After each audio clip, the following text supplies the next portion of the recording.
Hi, Tim. We're here again. Podcast number 14. I know, I know. Again, I think a bit of a gap between this last one, but again, there's been lots to talk about this week. So yeah, it'd be really good to have a conversation. Yes, it was the week that the Charlie Mayfield final report came out, wasn't it? Keep Britain working. And that feels like a really big one for us, doesn't it? And the context that we see health coaching playing in the workplace as well as in the NHS. Yeah, and I know you've written a post on LinkedIn. So what were your main kind of take homes from that then, Ollie? Well, there's a lot to say, isn't there? And I mean, obviously, when I was reading the report, I was just thinking, this is where health coaching can add real value. But I mean, there's clearly a huge problem, isn't there, around you know ill health stopping people from working. It's gone up to 20% of the working population now unable to work due to ill health, and we're a bit of an outlier in Europe, aren't we? Other places. Holland and Denmark and Sweden, they're much lower, more like sort of 15, 17%. So we're really high at 20%. And it's horrific, isn't it, to think that it's gone up 40% since 2019. So 800,000 more people in this country are unable to work due to ill health than in 2019. Yeah, and there's some quite staggering kind of numbers, aren't there? I'm just going to look at the report here, but in terms of the current cost of ill health, so £10 billion direct costs from statutory and occupational sick pay, £47 billion lost output when employees cannot work, £21 billion lost productivity from presenteeism, and £7 billion from conflict resolution, litigation, and recruitment. So big Yes. numbers and something that we can't ignore, but somehow we've managed to ignore it up until this point. But Yeah. really good that we've got this kind of comprehensive look, which is again, it's not just almost like looking at one thing, it's looking a little bit more holistically, I think. Anyway, Yeah, what do you think? absolutely. Oh no, completely. And I think you and I both, having worked as GPs, we've seen how important having meaning and purpose in your life is, haven't we? It's just such an important part of health. So how you feel at work and how you're able to work is essential. But I mean, without getting too political, we see, don't we, how the productivity of the country has been dropping, and that creates just so many problems for all of us. So it's not a great state to be as a country. So there's a lot to go at here, really, isn't there, Tim?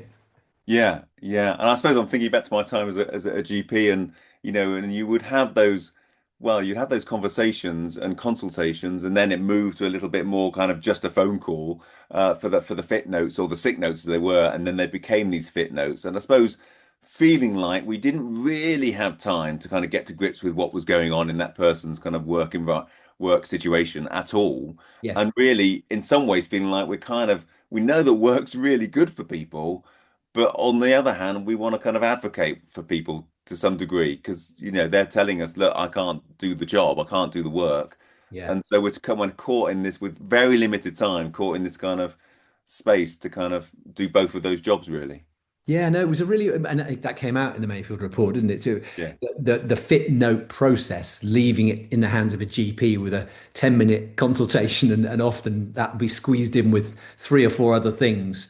It didn't give the opportunity to have a proper approach to supporting people back into work when they've been unwell or trying to keep them there when they're struggling. And that concept of the fit note, wasn't it? Was that you wanted to keep people at work, but with adaptations and modifications. And I think we recognize as GPs, we just didn't have time to do that. So what's great about this report is they're now starting to get quite serious about how we do support people well, recognizing that that's adds huge value to us all. Yeah. Yeah, they mentioned about this kind of this work life cycle, didn't they? Kind of from Mm. onboarding people to kind of for them being well in work to then maybe being unwell but still in work.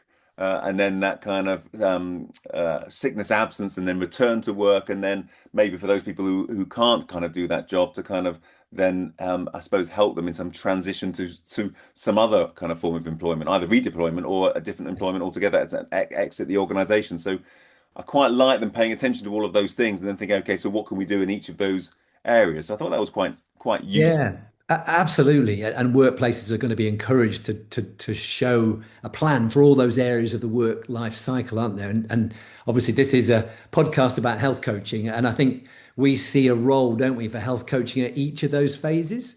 I mean, I'm particularly keen on health coaching conversations to help people have a healthy working life when they are working, because so many people are showing up what they call presenteeism, isn't it? Showing up not feeling great about themselves. A lot of other, baggage in life. We all have that, but that then spills into how you're able to show up at work. And I know that health coaching conversations can help people make sense of that and really, really improve their ability to show up well at work. So that even that staying in the first stage of healthy working, really, health coaching can have a part to play. Yeah, so that just becomes part of a conversation that you have. Do you know what I mean? And it feels okay to have that conversation because I know we were chatting before and there was some pieces that were kind of picked out. And I think one of the statements you picked out, which was one of their three principles of change, was rehumanizing the Yes. workplace. So and again that means that people like maybe line managers and team leaders feel it's okay to have that type of conversation Yes. with their team, and also the members of that team, the colleagues, feel it's okay to talk about what's going on for them in terms of their health. Yeah, Um, and I mean, it struck me that they mentioned the word fear in this report, didn't they? That there's so much fear in the workplace, fear that the employer will get it wrong. Line managers are really nervous about having a health style conversation. Will they expose themselves to litigation or will they, invade people's privacy? And then the employees being frightened of taking up, employment support schemes and sort of declaring themselves not coping very well for fear that they'll be stigmatized or even worse than that, they'll lose their job. So everyone's operating in this kind of like environment of fear. And I don't know about you, but I think that's one of the key things that health coaching and health coaches really try and address, isn't it? They build people's confidence and their self-belief to take more control and address some of the issues early rather than letting them fester. yeah, yeah, I agree.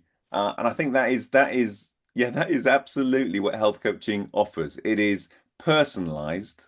It's not a one size fits all. It's personalized. It's proactive and it's preventative. It kind of those three P's. Just notice all Yes. three P's. So Oh, those are the you like things. a bit of alliteration, don't you, Yeah, Tim? I love a bit of alliteration, but those are the things that I suppose stand coaching out from some other well-being initiatives. It Yes. is very much that kind of preventative and proactive and personalized approach, as opposed to some things that are more reactive to kind of what is already gone wrong. And I Yeah. suppose that's like you say, we want to be working with people whilst they're well, or at least while they're still remaining at work. That's the key. Of course, we want to work with people who are sick, who are off work, and make sure that when they come back into the workplace, again, there's a confidence to have that return to work conversation that I think again people tick the boxes. We've got to do it, but they could do it probably so much better if they had some of those health coaching skills.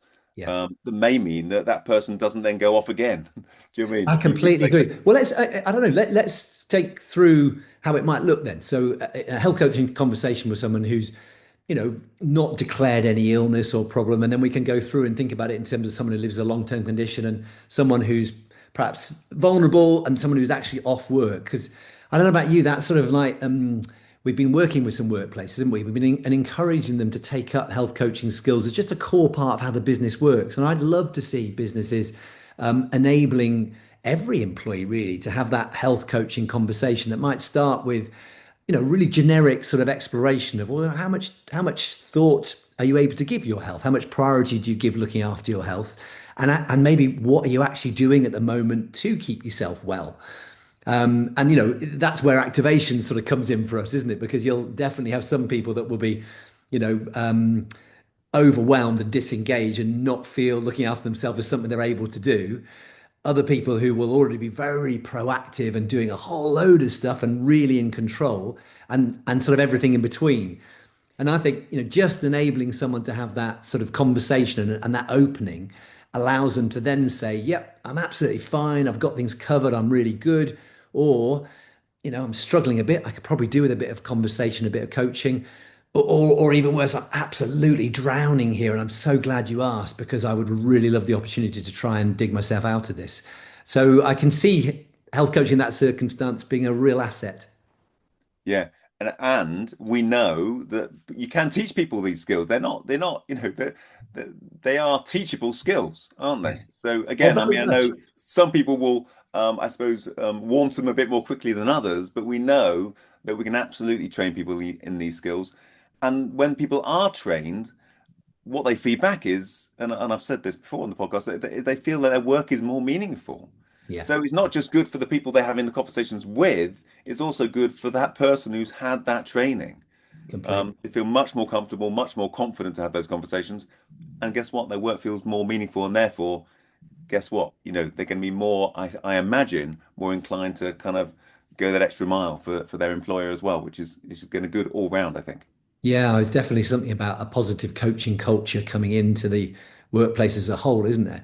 So we think we can see people, employees having these conversations even when people are well, because they're and do you think that's, what about the worries that people have about invading people's privacy or not being in there? Is this the realm of a GP or a nurse rather than a fellow employee at work?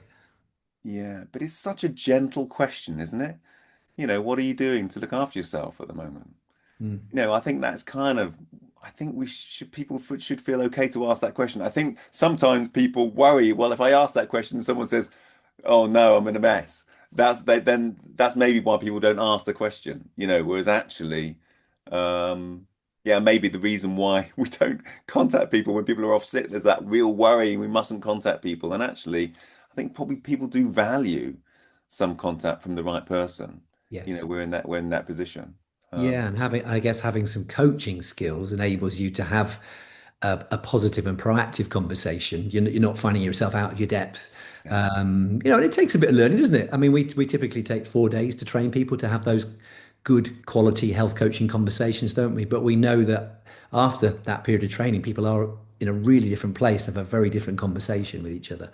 And what I think what they realize is, which is the weight off the shoulders, what they realize is it's not all about them to kind of sort everything out. It's Yeah, not you have to sort it and solve it. You are there to provide a supportive, safe space for people to kind of explore their own thinking about their health and what they're going to do about it. And yes, you might know of various things in terms of employee assistance programs and other things that might be available, which you could signpost people, but you're going to be in that a better position to just understand what's going to be most useful for that person by using those health coaching skills and having that type of conversation, I think. yeah, yeah. No, well, we were both on the same page, aren't we? We've seen it happen again and again. So let's take people who are in work with a long-term condition or neurodiversity that they might be struggling to adapt to and to make work. Mental health, physical health. As GPs, we've supported people from a medical perspective. So how can health coaches support people like that to get the most out of work, to keep Britain working? Yeah. Well, I think that I suppose the premise of coaching and health coaching is that people are resourceful, have the best ideas to solve their own problems. So that's the kind of the starting point. Now, Yeah, it doesn't mean that health coaches can't have additional knowledge and understanding of certain conditions like metabolic health, diabetes, prediabetes, blood pressure, obesity management, all of those things. Pain management, which is a kind of a big one, isn't it, for those MSK conditions? So we yeah, can absolutely layer that training on.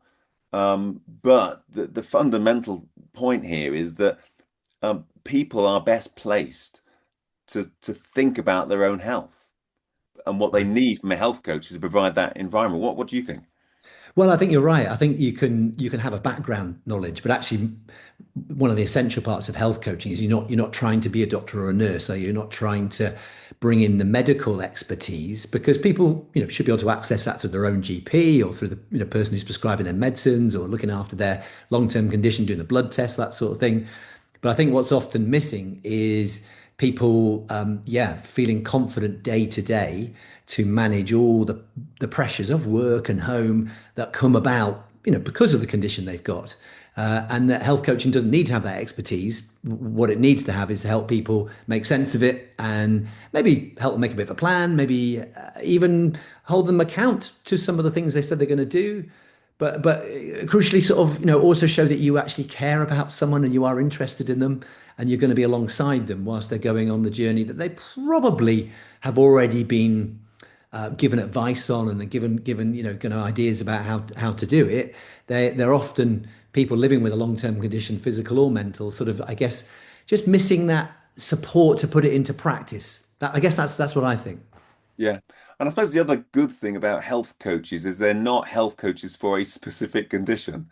Do you know Yeah. what I mean? They're not just about metabolic health and obesity and blood pressure. They're also about mental health. They're also you can go to them about menopause. And by the way, who has one condition? I mean, lots of people will have Yeah. lots of conditions. So there's no point going saying, well, I'll go and see the mental health first aider for my mental health, but I'm going to go see someone else for my weight loss, and I'm going to get someone else to have a conversation about something completely different, my pain management.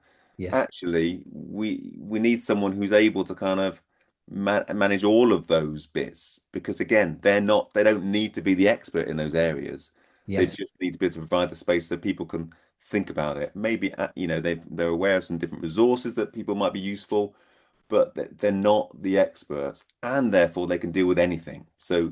mental health, physical health, all of that, the pillars of health, Yeah. all of those things. Absolutely. And we've always seen, haven't we, that probably the most important thing health coaching does is build that sort of foundational self-belief, isn't it? So, at the bottom of managing any of these conditions usually lies, an empowered person, doesn't it, when it's done well. So people do have to believe that they can take a role. They do have to believe that they're worth looking after. They do have to believe that they can do it. And so that self belief and that self encouragement, I think, is so much of what health coaching sets up. And then people will access the expert information they need, if they need any more than they've Mm, already got, from somewhere else. yeah. I mean, what about Ollie? I mean, so it might be that that workplaces decide to employ their own health coaches, or it might be that they develop their own teams, I suppose, to have these health coaching skills. I suppose I'm wondering about, how do you think people might manage the situation where someone might not feel comfortable to have that type of conversation with their immediate report or their immediate line manager? I don't know. What do you think? Yeah, I think it's going to be interesting to see what mix works, isn't it? And I get the feeling from talking to employers and workplaces about health coaching that it'll probably be a balance. That you'll probably have some companies that really want to develop this skill internally and develop it. And by the way, I think developing some of your most junior staff may be the best option because it's tempting to go for line managers and think it's the senior people, but sometimes there's a bit of nervousness, isn't there, about talking to your boss or talking to about someone that might be scrutinizing how you're performing. Whereas perhaps a junior colleague who's able to be a bit more on your level and less intimidating might be really good. So I think that will happen internally, but then I think there will also be times when people will want external support. And I can see health coaches coming into the EAPs that are out there, the employee assistant programs. And we know, we work closely, don't we, with Pure Unity, who have been providing some incredible health coaching support to within the NHS, but also to other organisations now. So I think it'll be suppliers like that Mm, that will offer external support as well as perhaps building some internal capability. I think it'll be a mix. mm. Yeah, great. So again, what else kind of stood out for you from that kind of for that report, Ollie? Well, um, Well, I suppose that what it made me think is, of course, the NHS is one of the biggest employer in Europe, isn't it? And I think, I was reflecting as an NHS worker that, like, although, you know, well, as a PCN CD, a primary care network CD, I've always believed in the NHS needing to be more than just the NHS. So, I can see the huge value of bringing workplaces into the kind of collective responsibility of looking after people's health. But with that, I see the NHS as a major employer as well. And I think we often ignore looking after our own staff. We put looking after patients as central, but we know from Michael West's work, don't we, that the biggest predictor of quality in the NHS is how the staff feel about themselves. So 4 hour waits in A&E, outcomes from surgery, outcomes from general practice satisfaction, all the major outcomes in the NHS all come down to how the staff feel about their work, how meaningful and manageable their work is, how engaged they are. So, it made me think about the NHS as a provider of healthcare and how they can work in partnership with employers and workplaces. But it also made me think about the NHS as an employer themselves and how important it is we build this into the thousands, millions of staff that work in the NHS. I don't know, did that, does that ring true for you too? Yeah, exactly. Again, it's kind of yeah, we're kind of making the suggestion that other employers kind of get on board with this kind of stuff. But absolutely, as the NHS, we really need to kind of take the lead, I think, in making sure that we're looking after people. And sometimes we're terrible at that, aren't we? Yeah. I think sometimes we're the worst place. We expect people to stay extra hours, to sort of flog themselves to death at the altar of the NHS almost. And actually, Yeah. yeah, would actually get much better out of, we'll get more out of, we get higher performance and better results if we looked after people better in our own organization. Yeah. Well, I think that's kind of in some ways a little bit how we kind of found our way to the workplace health coaching is because when we were running courses, people were saying, I'm having better conversations with my patients, but I'm also having better conversations with my colleagues. I'm having better conversation with my partner. I'm having better conversation with my kids. So you could see that kind of ripple effect Yes. of those coaching skills going beyond just the work environment. And again, there's no reason why workplaces would not also see that. Do you know what I mean? When they're having that training, Yeah, um, yeah, it's going to 100%. have again, what much wider, I suppose, yeah, outcomes than maybe we're expecting. Maybe yeah, Yeah. don't want to limit the effects of health coaching.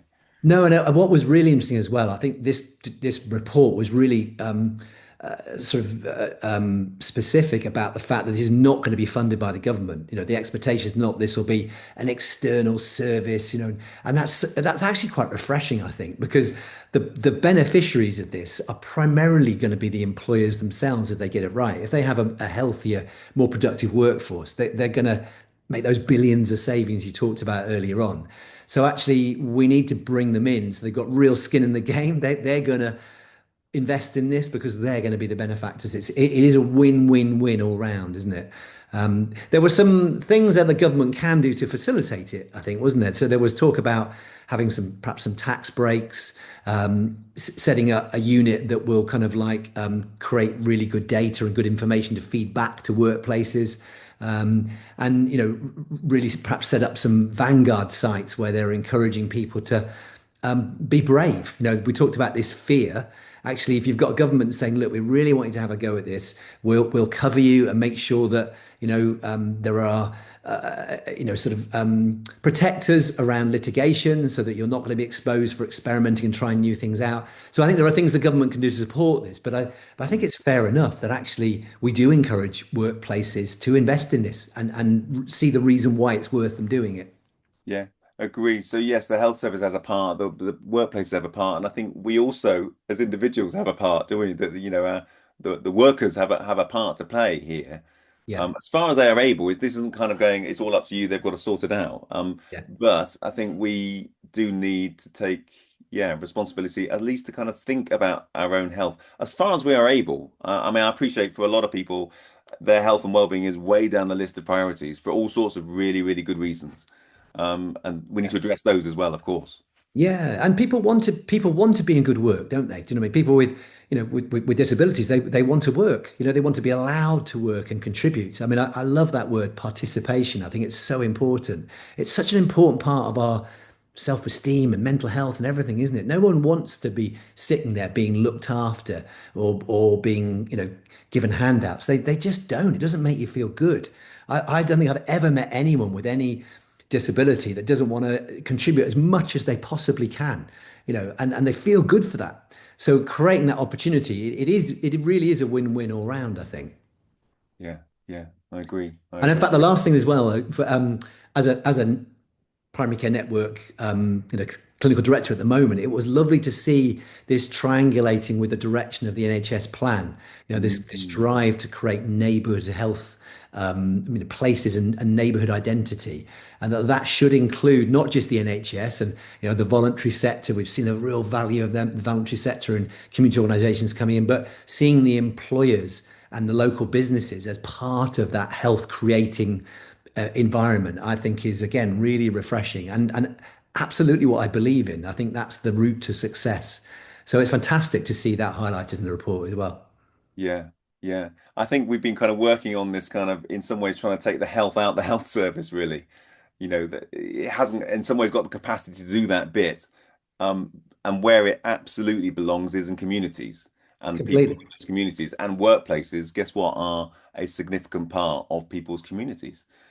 So I Yeah, think, I mean, the NHS will, of course, always have a primary role to play in supporting people, won't it? But I do think we can probably say this, can't we, as GPs, that it's probably overstated its importance to some degree.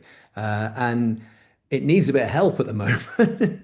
And actually, that's all very positive because I think the NHS can be better and a much better place to work and a much more effective organisation if it recognises the key role it can play in, the core diagnostics and treatment, but also where it doesn't necessarily need to take the lead, and it can bring in other players to pick up and contribute. It's a partnership approach. It's collaboration, isn't it? yeah, yeah. Yeah, and I was thinking a little bit about your heart's hierarchy, Ollie.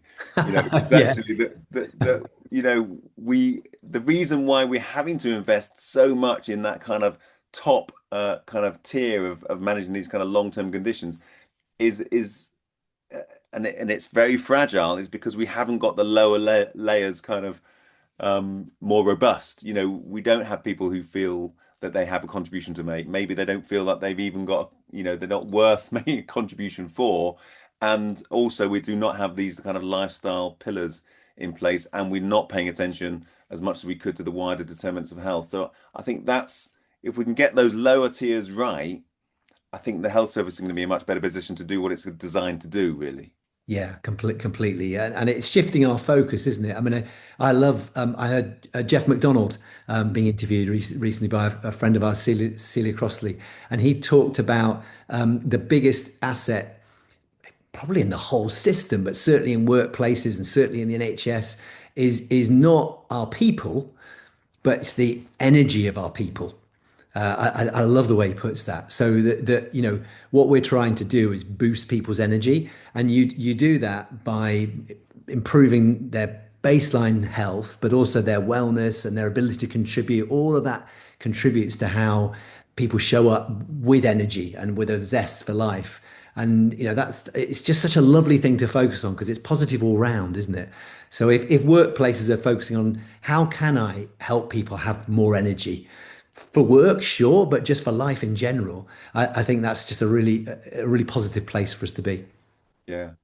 Yeah, it reminds me of I mean, often some people will come for coaching and they will be talking about kind of time management and be like the thing they need is going to help with. But actually, when it comes down to it, often in conversation, it's about managing their energy. Yeah. And really, that's what we need to get more skilled at is kind of raising the level of energy we have and making sure that people are doing the work that gives them the most energy, really. Yes, absolutely. And it's the simple things that give people energy, isn't it? It's getting some of the basics right and removing some of the kind of like the energy drains that put a kind of straight jacket on us in terms of our mental health and our sort of like, just our ability to cope. And as you say, that's very often not to do with the sophisticated medicine. It's to do with people's self-belief and self-confidence, isn't it? And that is really where health coaching plays a key role, isn't it? It boosts that self-belief and self-confidence and self-management aspect. Yeah. So, any final kind of thoughts? I mean, I'm sure we will return to this, Ollie, because it's a big old document. It's a great kind of first step, isn't it? I mean, it'd be Yeah. really interesting to see how it kind of plays out. I'm sure we'll return to it and just so we can see how it's going to play out. Um, Yeah. yeah. Anything I more to think I think I'm just delighted that the this conversation is being had, and it's going to be synergistic. It's going to be additive to everything that we've always tried to do in the NHS. So it's just lovely to see kind of key forces aligning, really. So I think that's why we're so keen to see health coaching pervade the NHS, but also pervade the workplace as well.